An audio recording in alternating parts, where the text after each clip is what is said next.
Welcome back, guys. Thanks for listening. Thanks for downloading this. Today's guest, Dr. Colin Pasque, has an awesome business. You've taken an awesome journey to get where you are today. I want you to just fill the audience in on how it is you got to Flo Functional Training, what it's about, and where you see it going. Yeah, no, thanks. Thanks for having me, man. This is awesome. Excited to be here. I got my start just in the strength and conditioning world really early on. I was a college athlete. I was a track and field collegiate athlete, and it was a pole vaulter. And I was at a D2 school. And the reason I'm sharing this is it was pretty low budget. And so I quickly kind of became the strength and conditioning coach while I was in college. And so that's kind of where I got my first interest in strength and conditioning in the sports performance world, was programming and designing kind of workouts for myself and for other track athletes. And then fast forward to when I graduated college, I was a pre-med major all through college, was fully planning on trying to do med school and go the sports medicine route. I saw that. What were you? Sorry to cut you off. What were you? Biochem? Yeah. I was a biochemistry major. A lot of brains. Okay. Why do you go physical therapy? Basically what happened, I grew up in a home. My father is an orthopedic sports medicine doctor. So I watched him my whole life get to work with athletes, have a career doing that, and obviously still get to help people from an orthopedic standpoint. And so that's really all I wanted to do. I was like, that looks like an amazing career path to me. When I got out of college, I was kind of doing a gap year, taking the MCAT, all of the traditional kind of pre-med things that you would do before medical school. And during that year, I was working in the hospital and just realized, just watching the lifestyle of the doctors and the physicians, that their lifestyle just wasn't really something that drew me, and the nature of what they were doing, sitting on a computer for a lot of the day, doing a lot of documentation, little bits and pieces of fun mixed in there, right? But it just seemed like they were just hustling around all the time, didn't have a lot of time to really spend with the patients. And so it kind of turned me away from that career path. And then at the same time, I got interested in entrepreneurship and really started to gain an interest in human performance and kind of strength and conditioning. And so that's when I started my first company, Flo Life Sports Performance. And essentially that was a foam roller company. And the reason I'm sharing this with you is that was kind of my foot in the door to getting into the fitness industry. Is I went to sell basically my foam rollers the year that I was going to go to PT school, to a bunch of the local gyms. I thought, what better way to kind of sell these than through kind of doing some B2B business with local businesses. And so I went to my first stop, Solid Rock Personal Training in Norman, Oklahoma, had a meeting with their owners, and they were like, at the end of it, they're like, "Hey man, awesome. We'll put your foam rollers on the shelves, but do you want to come work for us? You want to come be a coach for us?" And I kind of was like, man, I've never even thought about that, but let me go talk to my wife and we'll see what happens. And the next thing I know, they've hired me, and they've got me at a Mike Boyle certified functional strength and conditioning coach certification down in Austin, Texas. And that certification was like basically my entry into kind of like getting into what functional training looks like, and really kind of like dialing in on human performance. And this was all, keep in mind, this was all like months before I started my PT program.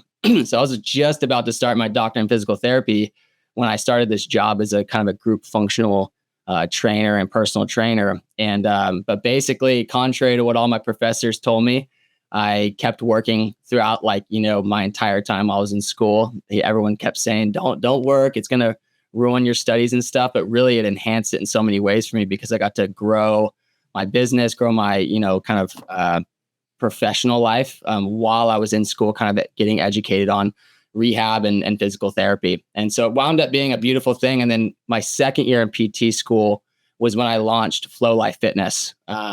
Basically, COVID shut down the gyms. I'm sure you remember the whole debacle, even with the clinics. Yep. And so everyone was trying to think, what the heck's going to happen here, right? What are we going to do? How's this going to go? And 2 weeks later, we also got pregnant. My wife and I got pregnant with our first baby. And so I was looking at my wife going, oh, shoot, I need to figure out how to make money without being at a gym till 9 p.m. at night, training clients. And so the next day I started building out my website and basically started taking one-on-one clients. I had 700 followers at the time on Instagram. And so I started posting content as well, kind of as a means to gain clients sort of thing, and just give people useful information they could use while they were locked down. And And then by the time I graduated PT school in 2022, it was kind of like a no-brainer for me to go all in on that and just integrate physical therapy consulting into what we were already doing from a one-on-one coaching perspective. I love the hustle. And what I love about that story is you were able to learn the business world, which I think too often, I spend a lot of time on this pod railing against the graduate school education that's out there in the United States for physical therapy. I think there is a dearth of business education. How else were you gleaning ways to run a business while you were in graduate school? Reading, podcasts. I commuted about 25, 30 minutes to the school every day. So that was like my professional development time was while sitting in the car. I was still going up to the university, 5 times a week. And so what were you listening to? Like, give me specifics, because I think that's there's so much information out there. And I think like young entrepreneurial PTs don't know where to turn for business education. What were you consuming? I consumed a lot of basically the guy who founded ClickFunnels. He's written a bunch of different books on marketing, on how to launch a business online, how to be, how to position yourself as an expert in any industry from an online perspective. And so I consumed a lot of his content, and then a lot of just books, man, a lot of entrepreneurial books. I read The One Thing, which was a super impactful book for me, because when I got to the end of PT school, I thought in my head, I need to go pay my dues, even if like financially it doesn't make any sense right now to take on a clinic job and work 40 to 50 hours a week as a low-level PT at a clinic. I need to go pay my dues. I need to do that. I'll just keep doing this as a side hustle. But I read that book, The One Thing, and I realized, going all in on something is such a powerful move, especially when it's something that involves you building your own business. And I think that as you well know, you run your own business, it requires so much energy and time and attention. I think so many PTs have big dreams like that, but they never let them come to fruition because they're so scared to take a step back from maybe what they're doing for their 9 to 5 and to really go all in on the side hustle that they've been doing on the side, whether that's a cash-based deal or maybe doing some personal training on the side, whatever it might be. And so, I use that time just to consume as much as I could. Audible and podcasts were my friend during that time, big time. So yeah, I can totally relate to that. How do you overcome that fear? Man, I was in a position at the time where I think my wife was working. So we had an income. It allowed me, we had like at least an income to fall back on, that I was like, what, like this is maybe a window of my life where I can take some risks, even if I fall flat on my face. I still have to get through this, doctorate program and graduate and do all that stuff and take boards, pass boards. I had a lot on my plate at the time to kind of look forward to, that I knew there was really no other time in my life that's, once you start having kids and then you start adding responsibilities, there's a lot of weight that comes to like, hey, I need an income. We need insurance. We need like some nuts and bolts of like being able to survive out here and pay for groceries and diapers and all that stuff. So, my wife and I wanted to have a family. I knew that. And, because my son hadn't been born yet, I knew like I've got 9 months of time before stuff hits the fan and we got to have something up and running. And so I said, let's do it, And plus, I will say this to anyone that's listening that's maybe a PT student or considering going to school to be a PT. Like, I was also in a unique position where a lot of stuff went online during that time. Yep. And so, we were doing things up at the university, but there was a lot of coursework that got put online. So I was able to consume that and do all that coursework kind of at a faster rate because of it. And it gave me a little more flexibility to really dive in and put my energy into building, Flow Life Fitness out. Yeah. And you make 2 points there that resonate with me. One is the way we're educated to get through our coursework. I made a huge mistake in my own academic career where I thought it was of primary import to be in class and put in the hours sitting in class. And if I had to do it again, you make a great point. Like I could have consumed so much information on my own. I don't need to be sitting in that class if all the lectures are recorded and stuff like that. You had the ability to do that. It was kind of forced on you because of COVID so that you could consume the information at your own pace and do other things. So if I had to do it again, that would be one thing that I would kind of change. The other thing is the way you mitigated that risk. I think the PT world has come a very long way. It used to be you had to pay your dues, you had to work for someone for 5-6 years, learn how to be a PT, etc. And the way you mitigated the risk was you had a wife that was supporting you, or maybe was able to earn separately. The other thing, like I look at it, I was scared as hell to start my own practice. But one thing that I did rely on was, dude, if it falls apart, I still have this doctorate degree. I could become a staff PT somewhere. Maybe it wouldn't be my dream job. I could still get a job at a hospital or something. You always have that to fall back on. I think that's really good inspiration, and also like an understanding of how you mitigate that risk, to say, I have a degree, I can fall back on that. Why not take the risk to start something on your own, or be an entrepreneur and try to build your own business under someone else's umbrella? I think that goes a long way. So you created this Flo Functional Training. Tell me about the way it exists now and what's different about your offerings in the market compared to the millions of other programs that are out there. Yeah, it's a very saturated market. I know. And I was going to mention that I am in the fitness space primarily, but I'm a physical therapist in the fitness space. And so it does put a little twist on it, because I'm battling some big dogs, man, when it comes to, people having the choice of a lot of different programs out there. And the reason I think a lot of people will land on what we do and what I do with my app, Flo Functional Training, is because it's all built around things that are made to help you move better, feel better, be stronger, and actually be more capable to do the things you want to do in life without putting you at a crazy risk for getting injured, and not putting you on some wild starvation diet also. I think a lot of fitness people get over the top, especially in today's, extremist climate with that stuff, that they go to the extremes with dieting, with exercise. They have people exercising 2 or 3 hours a day. My big thing is establishing a system for people to follow that helps them stick within those 6, core functional movement categories, which is squat, hinge, upper push, upper pull, core, and then locomotion's the last one. And those 6 categories, if you can train at least all of them once per week, if not more than that, in some capacity, then a lot of times you'll see really, really good results, not just from, maybe a weight loss perspective and obviously aesthetics and confidence and all of that stuff, but you'll also find that people become just functionally more athletic, more capable, and less prone to getting injured. So I think that's how, I would say my kind of proposition and what we offer is a little more unique than, say, like a tried and true, like fitness program that you might find on the App Store. And the fact that we have an emphasis on mobility is also huge for a lot of people. I integrate mobility into every single workout at the very, very beginning as a movement prep, as you can probably respect for, you working with a lot of athletes. And then we also have 1 day per week that's dedicated, in every program I write, that's dedicated to maintenance and mobility. And I say maintenance like soft tissue work.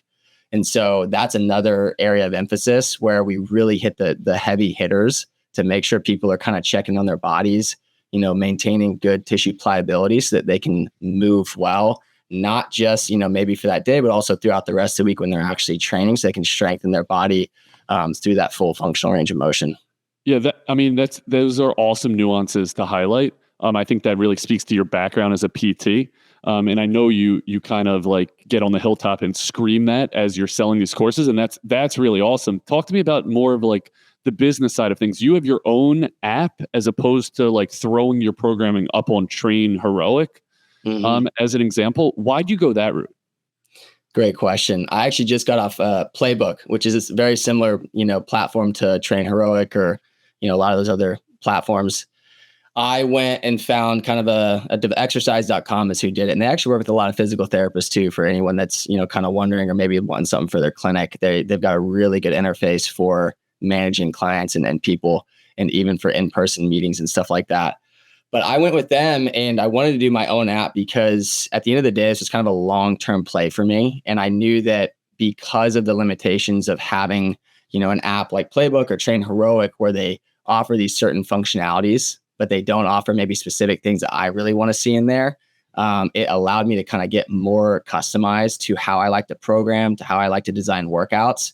One being that I didn't have the ability to give people exercise modifications. My big thing, and you guys, if anyone follows me on Instagram, you see I do a lot of kettlebell work. kettlebells are very technical, require a lot of skill, a lot of time, a lot of, cooking in the oven, so to speak, of working with them to really gain that skill set to do them safely and properly. So it's important to me that anyone doing my programs at least has a safer alternative or maybe a couple alternatives that they can go do so that they can find something that fits where they're at in their fitness journey and not just kind of see it and go, oh, I can't do that, or try it and get hurt, which would be worse, right? And so that's kind of why I went that route.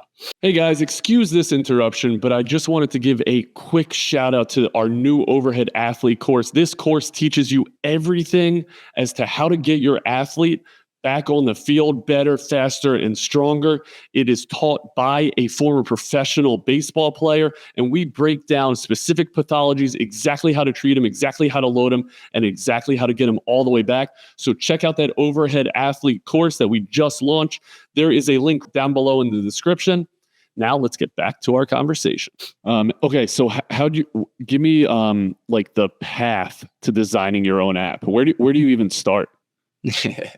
I think the big thing is having a framework for what you're going to offer. Starting with your offer, your value proposition. What is it that people are getting with your programs, with your app that maybe they couldn't get elsewhere, right? Making sure that you have a good outline for that. That's where I started. Thankfully, I'd already pre-written a lot of the programs inside of my previous app that I had used, and basically took all of those, took out all the little bits and pieces I didn't like, and then basically rewrote, each of those programs to then package them into the new app. Obviously, you also have to have your exercise library, which can get really extensive once you start designing a lot of different programs, as you all know. And so having all those little pieces in play, and then also, making sure that you've got a way to sell it. That's probably the most intimidating part to a lot of people is, how am I going to show this to the world? For me, I've got social media, but that's not the only aspect of my business that makes it go. In a fitness, saturated world where everyone's got a program, a method, a methodology, I also have to have a way to follow up with people. And so for me, like I wrote a basically 28-page training guide that outlines my exact frameworks I use for fitness, mobility, and nutrition that I give away completely for free to people. It comes with like a video course, all of those things. That specific thing has helped generate a lot of leads, but has also helped me give away a lot of that information completely for free, hopefully for people to use and put to good use.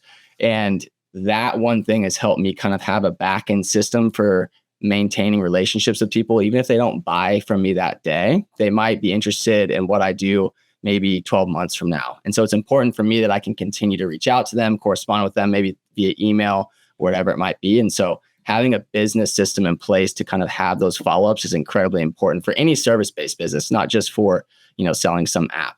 Where'd you get that foresight to have that? I mean, that's like business 101, definitely digital business 101. Where'd that come from? Yeah, when I read basically .com secrets, and then what was the other one? Expert Secrets, and then there's the ClickFunnels series. There's like 3 or 4 different books. In those specifically, though, he talks about a lot of basically how to structure a follow-up email sequence. And this is like one of those things, like they don't teach you this in school, but it's like just marketing 101, right? Like maybe someone, when they first see your product, they might not be in a position to buy. Maybe they're on the subway heading to work and they're on the go and they don't have time to sit there and type in everything so they can purchase something from you. But you know what they can do is they can type in their name, their email address, and then what can you do on that front? You can automate an email sequence afterwards to then follow up with them and nurture that lead and give them hopefully a lot of value through that process so that you can either establish trust and give them a lot of value that they can maybe use or tell someone else about, or maybe turn them into a customer down the line. And so that's always my thing. Is it's like, I don't want someone to come to me and go like, I'm going to, shove this in your face and sell this to you right away. It's, hey, what can I do? What can I do that can help you now? And maybe you might need me in a year or 2 years, right? I've had so many people say, dude, I've been following you on Instagram for, 2 years now. And I finally, wanted to get into functional training. Awesome. But if I hadn't continued to continue to nurture those leads via email, then those people may have never come back. right? Yeah, I think that's important to remember. genius, dude. That's genius, and I think that's something that so many entrepreneurs that are newer to the space, they want to sell right away, they want to convert right away. Rome wasn't built in a day. It takes time. What software do you use for your RCM approach? Yeah, I use Aweber. It's like an email kind of thing. I've used Wix before. That was my old website platform, and I just kind of hosted all my email addresses through there. But Aweber's been great. They have a really good, easy to use automated system. I've used MailChimp in the past as well. Just kind of some of the bigger ones out there. I think that a lot of them do it really well. Just pick one and build it out. I think that's the biggest thing you can do. And now with ChatGPT, I'm looking at all this going like, oh my gosh, like kids these days don't realize what they got with True. that tool at their hand, right? Like being able to write, I could have ChatGPT write me a 10-part email sequence right now, and then I can edit it and upload it. So it's like, it's easier than ever before to utilize the tools at our fingertips to do this type of stuff. It's just taking that intentionality and making sure that you're keeping things human. You're keeping things like, you don't want to sound like a robot. You don't want to sound salesy. You're just trying to give people as much value as you can. Gary Vee, I think, says like jab, jab, right hook, right? It's like we're constantly trying to throw as many jabs as we can before we actually try and sell someone. And I think that approach is such a great way to approach anything, whether you're selling, PT sessions or whether you're selling like a personal training product, like what I do. Yeah, I was amazed. I recently saw like Wix's new interface. So I used Wix originally, like design my own website in my basement. And it took me hours, dude, to like write the homepage verbiage and all this stuff. Now it's so easy to leverage ChatGPT to use stuff like that, or whatever AI platform you're using. I think it goes a really long way. You're right. It's so much easier now to do stuff like that. You just got to like learn the tools and really wrap your arms around them. So that's awesome to hear. So you come up with the idea for your in-house dwelling app. Who do you call? You found an app developer like in India? How'd you go about that? Yeah, no, that's a good question. Originally, when I looked into this a couple years back, this has been like probably 3 or 4 years I wanted to do this, and I just launched it in like the end of November of last year. So it's only a couple months old. Basically, I went and looked at who out there runs a business model similar to mine and who did they use. And I finally figured out that exercise.com, and I'll say it out loud because they've been great. Like I would love for people to, for this to bring them more business if it does. Exercise.com did it. And they basically take everything you want to utilize inside your business, take you through a really good onboarding process. They've got a specialist that kind of holds your hand through the whole thing. And all you have to do is continue to crank out like each of the steps they take you through to then hopefully publish the app, get it on, the Google and the Apple store. Yep. Which was obvious. It was a process, but it was well worth it because now it's like I have my own platform. I don't have to, piggyback off of anybody else or do a rev share model or whatever, some of those app companies offer. It's like I own my business now, which feels really good. Yeah, that's awesome and great advice. So what's the future here? Man, I just want to help as many people as possible. I got into this even early on when I got out of PT school. I could see that at the time, like financially, it made more sense to lean into what I'm doing now. But even at that time, I saw that I wanted to have a low-level app that I could reach the masses with and to teach this stuff to the masses for a low barrier to entry in terms of price point. So I want to build this out as big as I can get it and to get more people doing functional training because, at the end of the day, like as a physical therapist, I want to see, less people getting injured and less people beating their bodies up over the course of their lifetime and living more happy and fulfilling lives. And I think that having a system that's easy to follow, that's repeatable, and that isn't intimidating for people to dive into, particularly some of the populations that we might run into in like an orthopedic PT clinic, it's looking at them and saying, you can jump on this and you can do this, even if it's just 2 or 3 days a week. And to improve someone's quality of life like that is incredibly important to me. And like even my one-on-one clients that I work with one-on-one clients as well and have some PTs or a PT on staff that works with them as well and a coach, having them have that mindset of if you're doing your job correctly, at some point, that client will not need you anymore. Yep. Right. And I always call it's almost like graduating. It's like when you get someone through their program, maybe they do a couple cycles with you At the end of that, if they go, hey man, like I feel confident that I know what I need to do from a mobility, nutrition, and fitness perspective to stay healthy and to continue doing this, that's when we're like, heck yeah, go get it. And that's like a good feeling. And I want that for anyone that comes to the door to Flo Functional Training.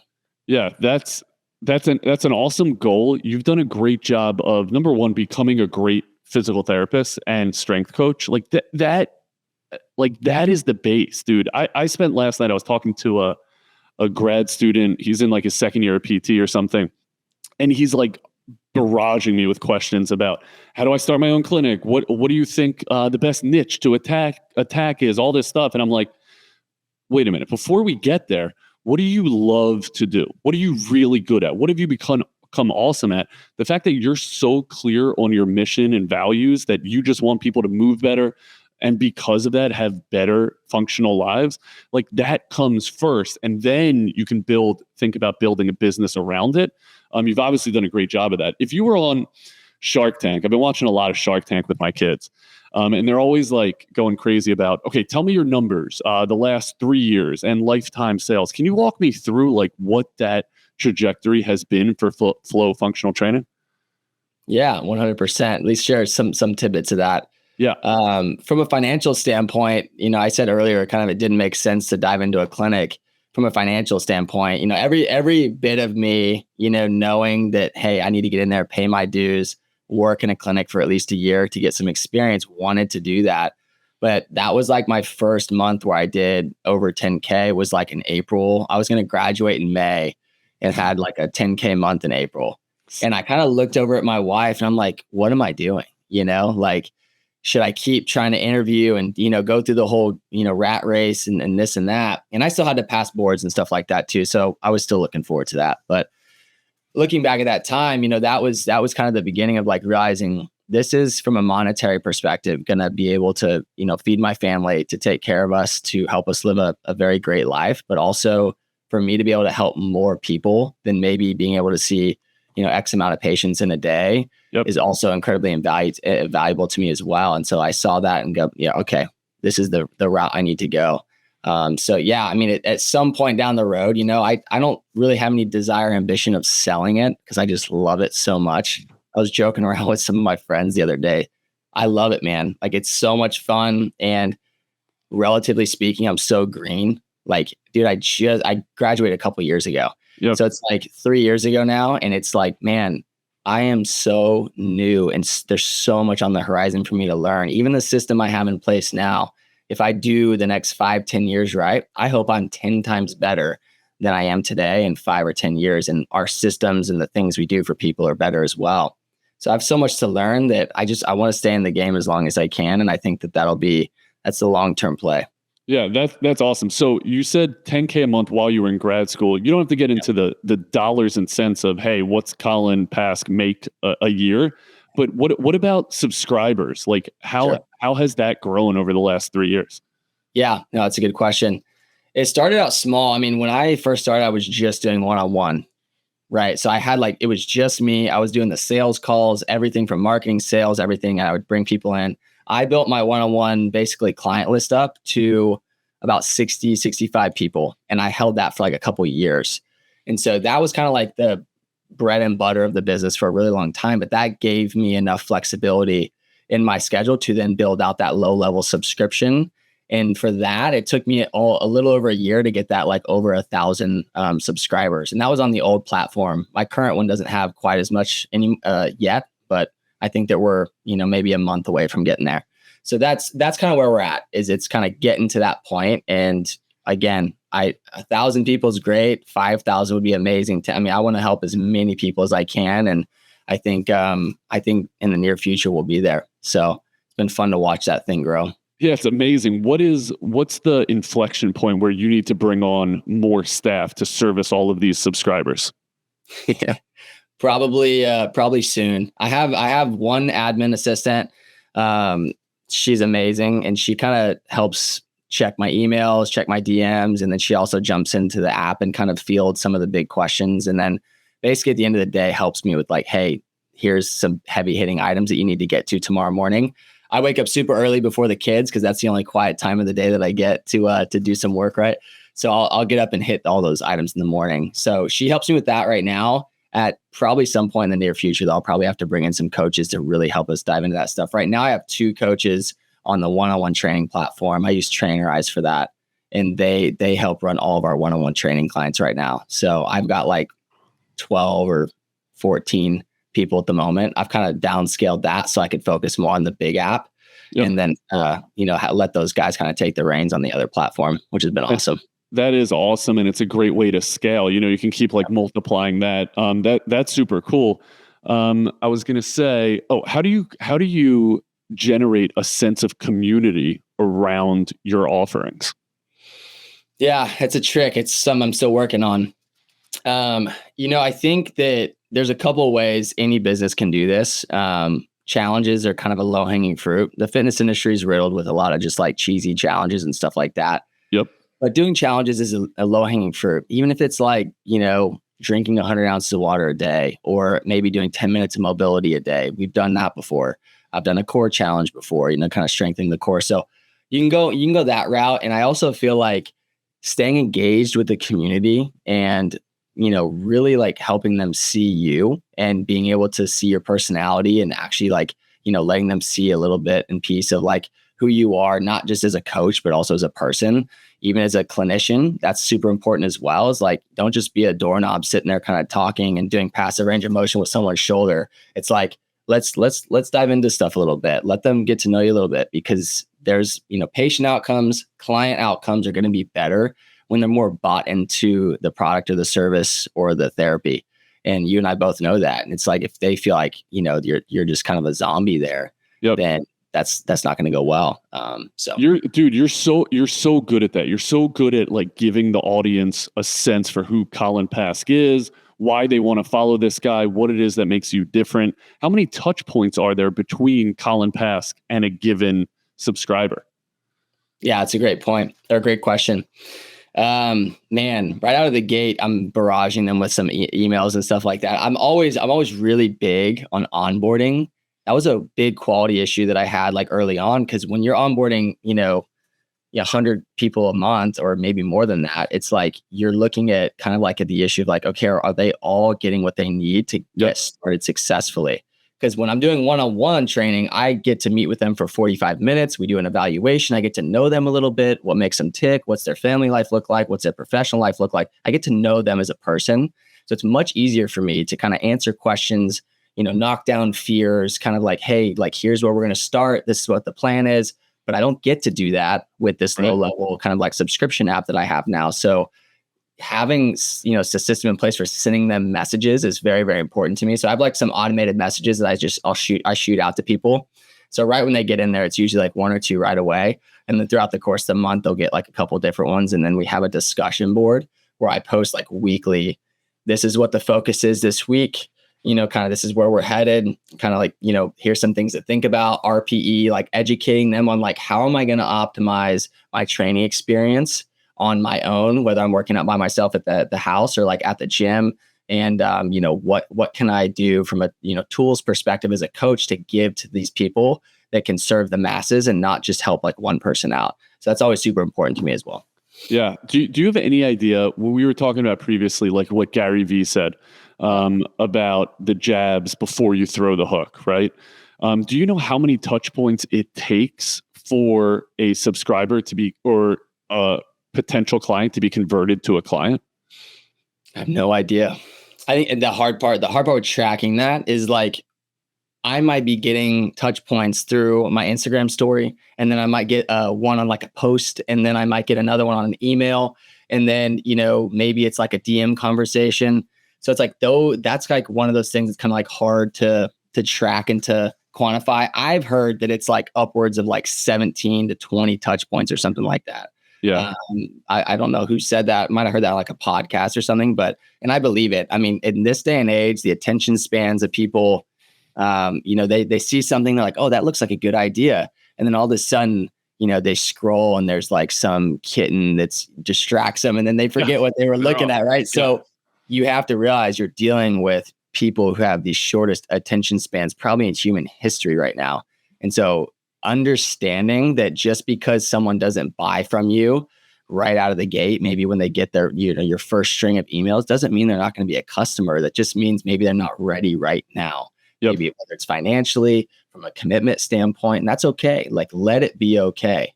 As a business owner, it's hard to be patient, but I've found that the clients that come to you when they're ready, dude, like, they're the best clients. They're the ones that get the best results. They put the most effort in. They're bought in most of the time. They're bought in, like, they're fun to work with. They bring the energy. Like, all those things typically are true from people who come to you. And I think that making yourself that attractive character is incredibly important.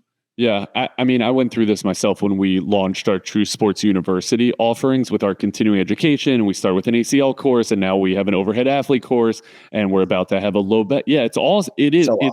It's awesome. And I'm really excited about the education side. I thought it would be so much quicker. Like, I thought I would launch ACL course, and it's like, oh my God, I'm dying to learn about ACLs, and all these PTs would sign up, but it takes so many touch points. Yeah. And it's also the amount of offerings. Like, the more courses we create, all of a sudden it's creating kind of more buzz around it. It just is not as quick as I thought it would be. And I think I was spoiled from the brick and mortar side, where it's like, okay, I'm going to hang a shingle, and all of a sudden I got all these patients. It didn't work like that in the digital space. And you're making a good point. It's like people are super distracted, and you got to dial in with how much education, how much information you're giving them, and being okay giving away things for free. I think it's very different on the brick and mortar. I'm glad it's not just me, Colin. Dude, it's not. I have a question for you on that. What have you noticed? Colin, I'm going to be asking the questions. Yeah, go ahead. What have you noticed on that front? Like, what has been helpful for you with getting clinicians engaged in doing that stuff? Because, education, obviously we all have continuing ed requirements, right? Yep. In whatever state you're licensed in. So it's kind of like, hey, you got to do this, right? Like, what do you find that is the sticking point? And then, like, kind of where do you think you get the most traction? Is it through email? Is it through Instagram? Do you guys do like phone calls? How do you guys go about doing that? Yeah. Well, the biggest thing is understanding your differentiator. And you hit on this with your programming. Like, it's really clear why your programming is different from others. So it's really clear why our ACL course is different than the millions of ACL courses that are out there. Ours really lives in real world clinical application. Too often I think a lot of courses are, at this month we do this, at that month we do that, right? And ours was originally designed to be far more real world applicable. It just took a little bit to educate the consumer on that. So number one, you got to be the differentiator. In terms of what channels work, cold emailing works, pay-per-click works. It's always better when they hear from me saying, here's why this course is awesome, dude. Here's what I hated about all these other courses. It's that education piece and giving away that education piece that I think goes along it. So you're building credibility around what it is you're offering. Number one, you got to believe it. Number two, it's got to be true. So once we got a few PTs taking our ACL course and like, oh my God, this ACL course is so different than other ACL courses. That, dude, is gold. It just takes a little bit of time to run that traction. Hey guys, quick pause and a quick shout out to this new masterclass that we just launched here at True Sports Physical Therapy.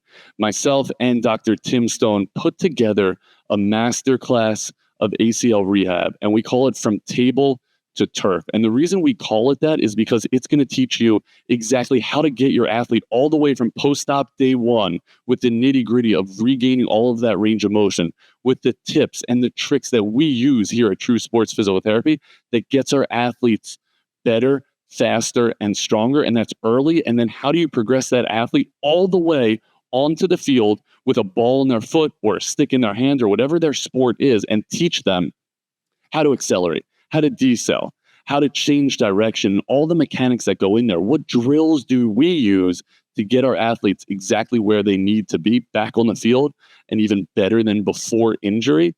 And I want you to sign up for that class. Now, you can find it on our website. You can shoot us a direct message and just say, hey, send me the course. It's right now on sale, so make sure you sign up now. It is fully accredited to get you all of your continuing education hours. Sign up for the True Sports Masterclass ACL From Table to Turf. Thanks, guys. But you kind of bring to mind a question I have, which is, how much do you put into marketing your entire exercise prescription, right? Your entire program. Like, are you doing pay per click? Or do you have a social media manager? What's going on in the background that's working so well? It's been a one-man show for a long time on like content production and that sort of thing. I mean, I've built my own website since I started. And the reason I've done that is that I can control what is said, what's written on there, how we present, the information to people. And if I need something changed overnight, I can sit down on my computer and change it in 30 minutes, right? Yep. Versus emailing a developer, that sort of thing. And so pay per click. Yeah, I just recently started running some ads this month, like 2 weeks ago. So up to that point, I mean, with social media, that's been a very free, easy way for me to like market my stuff, because I'm very fortunate to have the following I have. And I think having that has been obviously a hand up. Anytime I launch something, I've got a lot of people that I can immediately, try and sell it to. So at the end of the day, like, making sure that I'm producing valuable content now has become my focus. And so I'm even getting a lot more into doing more educational stuff, explaining concepts to people. And maybe the engagement isn't as high on like posts like that. But what I found is the ROI on those types of content versus posting like just I obviously will post stuff shirtless, so it's like for the algorithm, sometimes that works great. But way better for you. That's going to work way better for you than it will for me. It's like I've obviously leveraged that aspect of the way I look because I've been athletic my whole life. I've been an athlete my whole life. And so I've been very fortunate with that. But now it's more about, and I think we're going to see a lot more of this with the age of AI coming. People are going to want to see depth of knowledge. They're going to want to see that there's more than just a dude on the screen that, knows a lot about shoulder injuries, right? It's like, no, like explain these things to me in like a creative and fun and engaging way. And, try and present that information in a way that's going to capture the audience's attention for more than 10 seconds, right? Yep. Like my run times now, my reels are like a lot longer. I'm doing like 1 to 2 minute reels on Instagram and on YouTube. I'm doing some long form stuff.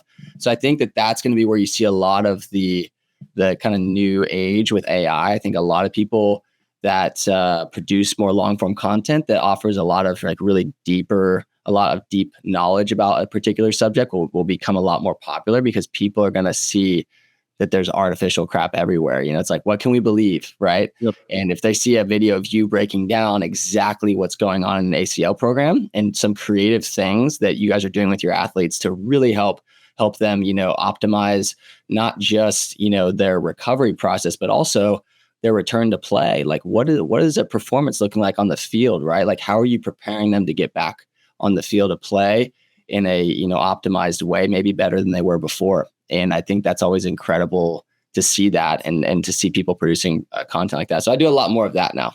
Yeah. What I love about some of what you've discussed even today is you're applying known business principles outside of the PT world, and how do they apply in the PT and fitness world? Like your thought on longer form content, like we've already seen this, like we saw this with Joe Rogan. Why is this guy such a force that he is? It's because it's long form content. He creates unbelievable trust in him as a person, as someone who's just super curious and humble enough to kind of change his mind on things. And the only way to do that is in long form content. So I cannot wait to see the Flo Functional Training podcast because I will definitely watch that. But I've seen that here, like with what we're doing. Like people love listening to a full hour conversation because it lets you know, I know so much more about Colin Pasque now, why I would trust him, why his programming is different because of the nature of the content. It's not just the guy with a mustache and no shirt on. It's a guy with a mustache, no shirt, who knows what the hell he's talking about. And I think that goes a long way. I think that's exactly what you're saying. Okay. You have an awesome look into the world of physical therapy and strength and conditioning. So tell me what it is that you think so many PTs are missing that you wish they would better understand. I think a lot of PTs are lacking in basically practicing what they preach. I think a lot of PTs get super hyper focused, and within reason. Like I understand why, because I worked in that environment for so long in school and then just after school that I realize why this happens. It's because they're crunched for time. but they get so hyper focused and hyper fixated on just doing these very isolated exercises and movements. And they kind of forget the big picture of like, hey, that shoulder that you're rehabbing or that like knee that you're rehabbing is attached to a torso or a hip.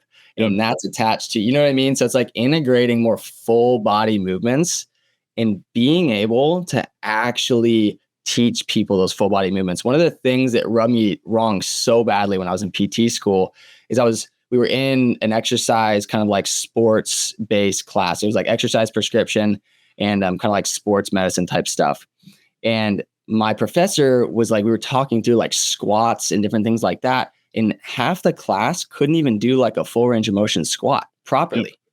And I'm sitting there going like, how are you guys going to now go off and teach clients, how to do this properly while they're rehabbing these injuries? Like, how are you going to get them to because like everyone knows you've got to be able to squat, to sit to the toilet, the chair, throughout life, to pick up your dog off the ground. That's what you're going to have to do that at some point. So that's just one micro example of like the rest of them. So I think that practicing what you preach, having some movement acuity that even if you don't have it because you weren't an athlete or whatever, before you get to PT school or afterwards, work on it. Like learn how to do it. Be physically active because you getting in tune with your own body and understanding from a strength perspective how to do all these movements is going to help you cue clients and patients up so much better and get way better outcomes than just simply kind of going, okay, brace your stomach. Well, how? Right? Yep. If you're talking to a 65-year-old female who's never thought about bracing her core in her entire life, how are you going to explain that to her in a way that makes sense, in a way that sticks so that she can now start to actually utilize that as a movement skill and apply that into her life? So I think those are kind of some of the big pieces that I think are missing specifically in the PT world is actually, practicing what you preach and understanding what functional movements we need to be able to do from an acuity standpoint. Yeah, I think that makes a ton of sense. Number one, I always say like no one wants to go to an out of shape physical therapist. So spend the time on looking the part, on actually being able to do the exercises you're teaching instead of just telling someone. So I think that goes a really long way. You make a great point with the timing, right? So it's on one sense, you got to set aside time to get yourself in the gym and move like a human.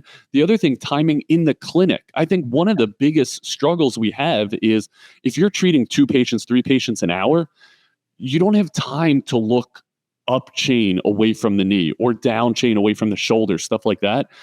That's a construct of the way the business has been structured in these mill clinics. You have to set aside time with the patient to be able to look at all these other factors because an isolated knee extension is not always going to be what that patient needs. You have to look at what the core is doing or the glutes doing or even the hammy or stuff like that around the knee. You need time in the clinic to do it. So it's twofold. Time yourself outside of the clinic to train, learn movements, what works, what doesn't. And 2, time in the clinic to assess full movements, to assess full ranges of motion, to understand what's going on in these other systems around the joint. I think that's really, really well said. Give me a massive mistake you made when putting together Flo Functional Training. Man, where do I start on that?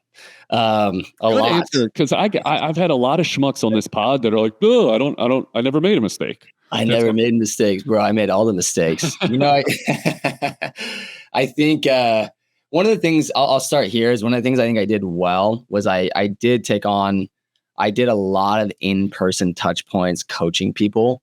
A lot like you probably remember this from PT school and even now it's like you run into clinicians who don't know how to cue people without like putting their hands on them or whatever, which is fine. Like obviously in PT, that's going to be a part of the therapy, but you should be able to cue someone using your verbiage and your vernacular on how to do a specific movement. So that went really well. But I think that understanding kind of like the grand scheme of how the human body moves and being able to coach people through that in a succinct way early on was really, really hard for me to understand because we're taught such an isolated model with a lot of the things. I'm not saying everyone in the physical therapy world is like this, but a lot of what we learn in school is that because we're learning how to diagnose pathologies, right?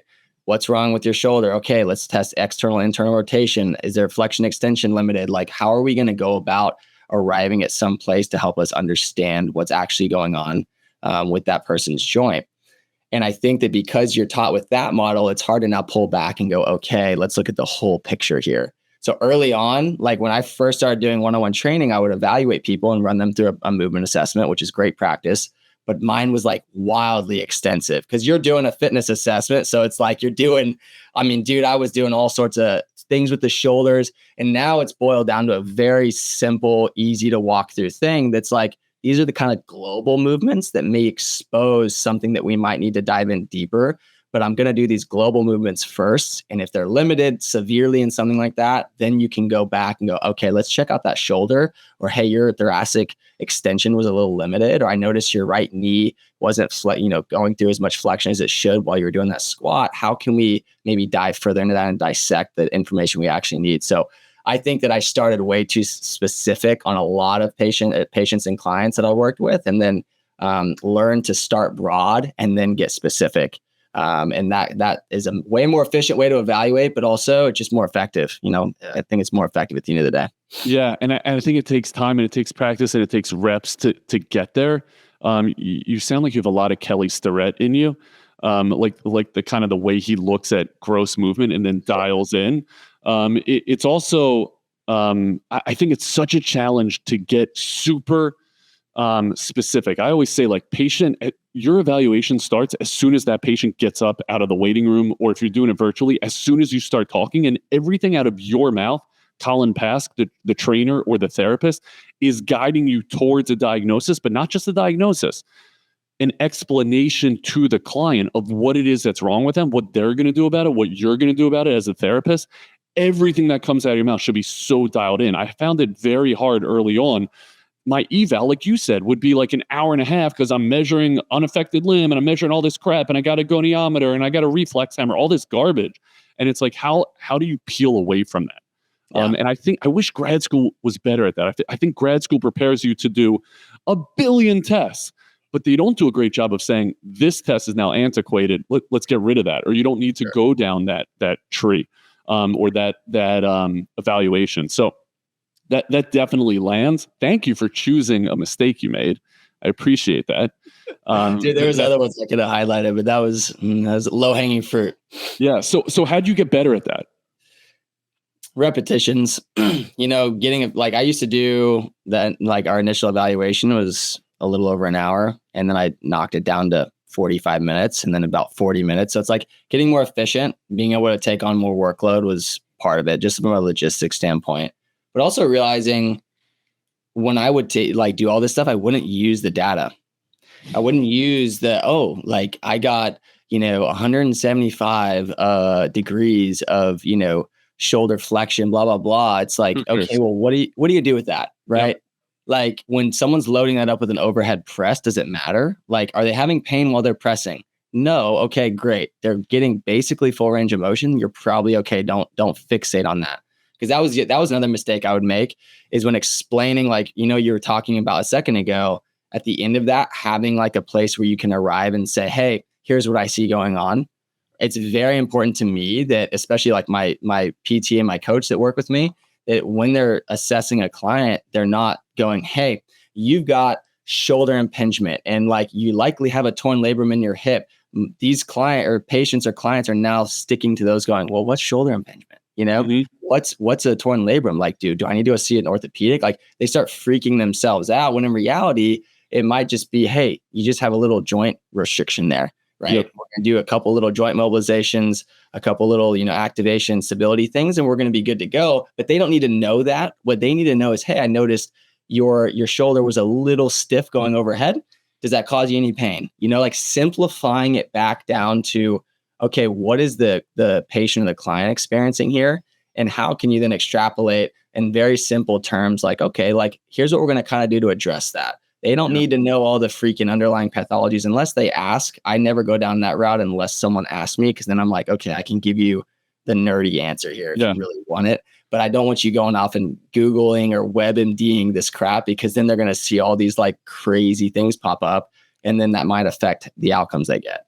So I find that that's kind of like a common mistake. I made that massively for a long time at the beginning of doing this. And then I think a lot of new PTs do that as well. It's a pretty natural thing to fall into. Yeah. Yeah. And it's growth, when you get past that. Your dad's an orthopedic surgeon, right? Yes. Okay. What does he think about what you're doing?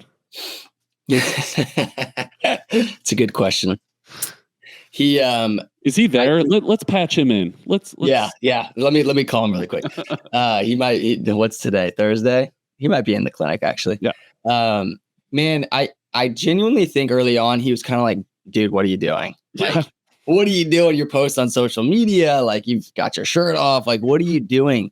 But I think ever since probably about a year-ish ago, I think he started to realize like how many people that I've been blessed to be able to help through my business. And a lot of it's like helping people not have to go see orthopedic surgeons, right? Like I'm trying to prolong someone having to get a knee replacement from you guys, or, hopefully like with a young athlete, it's like, hey, I'm really hoping that this individual never tears their ACL, right? And they don't have to go through that at the age of 16. So I think for me, like it was the proof of concept had to take some time because I mean, dude, he's in academia. He's a teacher. He runs the residency program at OU. So he's very involved in what he does and is incredibly good and accredited at what he does. And so for me to kind of go the path I have, I think was like, dude, what is this? Because it's very hard. Like a lot of people, even people in our profession, they don't understand it. Yep. They don't understand what the heck it is that someone that does virtual therapy. They're like, you can't do that. Mm-hmm. I'm like, yeah, it looks a little different for sure than it does in the clinic, but you can get great outcomes from it. I don't take on post-surgical people. I don't do that. Like there's lines I don't cross because I'm like, look, you need to have someone's hands on you. You need to go and you need to do manual therapy. Like you need to have someone attentively watching you move in person. But a lot of people who get out of the clinic still don't know what the heck they're doing in the gym. So we get a lot of people who like, hey dude, I just got out of rehabbing my back for the last 12 weeks. I'm still kind of struggling with what I should do in the gym. Can you write a program for me? Right. Yeah.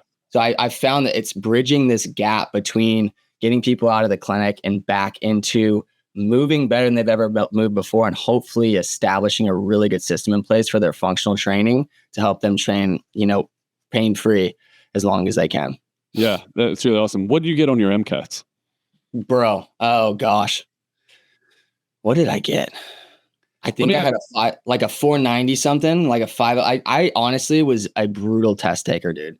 I don't even think that's the scoring system for an MCAT.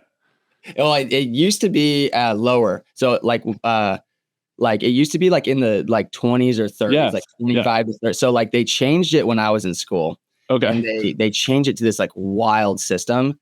All I knew was that I was like 10 to 15 points off from being able to really even get in. And I took it like 3, 4, 5 times. I think what I saw though was like, hey, if this is how they test my knowledge, I don't want any part of this, right? Like that was part of that decision-making process, was having that humility to go, you know what? Like if this is how that system's set up, I don't want to end up doing something I don't want to do as a doctor just because I can't take a test, and pass a test a certain way.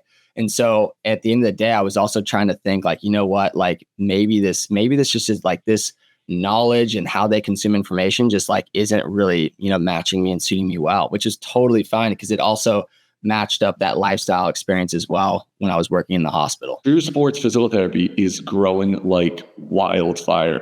We have 14 locations, soon to be more. We are throughout the state of Maryland. We're in Pennsylvania, in Lebanon, in York, Pennsylvania, as well as in Delaware, in Newark and Wilmington, Delaware. Like I said, so many more practices to come. And we always need outstanding sports physical therapists. Our treatment style is unique. We are one-on-one with your athlete for 45 minutes every single session. You do the entire treatment. You do the entire evaluation. And they are in state-of-the-art facilities where you have room to run, throw, and jump, and really get your athlete all the way back to on the field and better and stronger than they were. We also have outstanding salaries, comp structures, bonus abilities, 401ks, as well as a very strong continuing education offering, including in-house continuing education. And we're looking for you. Now is the time, as we are growing like crazy. Just shoot your resume over to Yoni, YONI, at True Sports PT, or shoot us a DM and we will hit you back. We will get you in for our unique, tried and true interview process.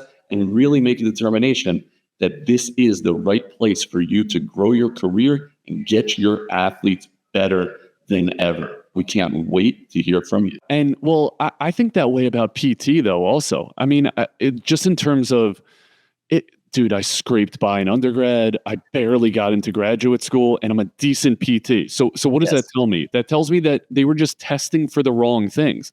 So if you're designing a physical therapy program, what would you test for to gauge whether this person's going to be a good PT? That's a great question. Because I'm going to tell you this. I was straight A's like all through like elementary through grad school. I don't think I ever made a B. Bro, I got into PT school and I was like, all bets are off. I'm running my own business on the side. Like so I made plenty of B's, only a few C's, but like pretty much B's and A's, like a few A's here and there throughout PT school. And it wasn't because I was like basically slacking. It was because I was spending time on something that I knew was going to give me a lot of value back, even as a clinician, like understanding people better, understanding like how to help and solve problems. Yeah. That's hard to test for. That's hard to see on a resume. So for me, what I want to see, like if I'm looking at someone, is people skills. Do they have experience? Like, are they like, have they worked in a PT clinic or a rehab clinic? I'm looking for that stuff. From an educational standpoint, I would like to see a lot more people who have backgrounds in like biomechanics and kinesiology, which I think is the traditional route, getting into physical therapy school versus goons like me who did biochemistry and didn't really have a lot of coursework doing that stuff. Cause I think it would have been way more valuable. Even if I would have done got like an ATC in my undergrad, like how valuable would that have been when you stepped on campus for your DPT program? You know, you've already learned so much of that stuff and you're already going to be so far ahead. You can then focus on like, okay, how do I actually be a good bedside manner, good clinician face to face when I'm talking to my patients? Yeah, I'm totally with you. I wish I would have done ATC. I did kinesiology. I don't think it really prepped me for anything. I wish there was kind of like the law school model where the test to get in, your LSATs, it's all analysis. Like, how are you solving for problems? That's what we do for a living. Has nothing to do with whether we understand chemistry. Has a little bit to do with how we understand anatomy, but I just think I wish it was more problem solving based. That's what I like to put people who I interview through is how do they deconstruct movement? How do they put it back together? How do they educate? That has nothing to do with your GREs, dude. Sure. Great. I just wish we saw more of that. I think those are the guys who make good PTs. Colin, I knew it. I knew I could talk to you forever. So I really appreciate your time. Tell everyone listening how they find Flo Functional Training. And who the ideal clients are. Yeah, absolutely. FloFunctionalTraining.com is where you can find, more out about what I do from a coaching and from my app perspective. Flow Life is my tagline, FLOLYFE on Instagram. Go follow me there, reach out. We can connect that way. And then, in terms of the ideal client, man, I really am trying to make it made for the masses, but I find that a lot of people who are coming out of, say maybe like an extreme exercise protocol, CrossFit would be a low-hanging fruit example, not the batch CrossFit.